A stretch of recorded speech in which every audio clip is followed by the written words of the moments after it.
J'ai appris, comme vous, le processus, ce qui a conduit à ce choix, et je suis heureuse d'apprendre qu'il a été vraiment appuyé sur un vrai consensus, ce qui traduit aussi un gage de confiance, et il faut cette confiance pour avancer dans cette fonction.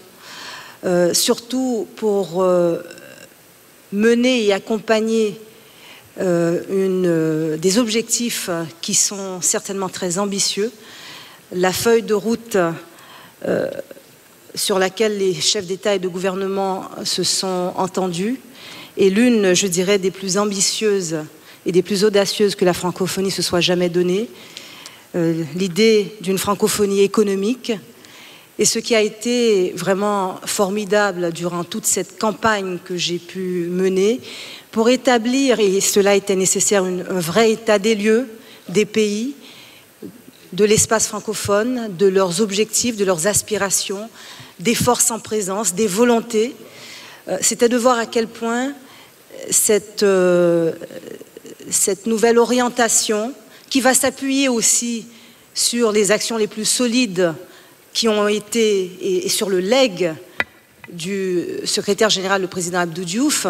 J'ai eu le grand plaisir, alors que je participais à l'Assemblée générale des Nations Unies tout récemment, d'avoir une conversation, par exemple, avec le secrétaire général Ban Ki-moon, qui m'a dit, vous savez, pour nous, l'OIF est une organisation crédible, dont l'expertise est essentielle, surtout sur ces opérations, ces actions que nous menons dans la prévention des crises et dans le processus de démocratisation.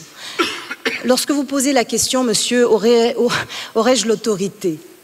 J'ai l'impression que vous en doutez. C'est un petit peu sous-entendu. Cette autorité vient aussi d'actions concertées. Le secrétaire général n'agit pas seul. Le secrétaire général agit en concertation avec les chefs d'État et de gouvernement.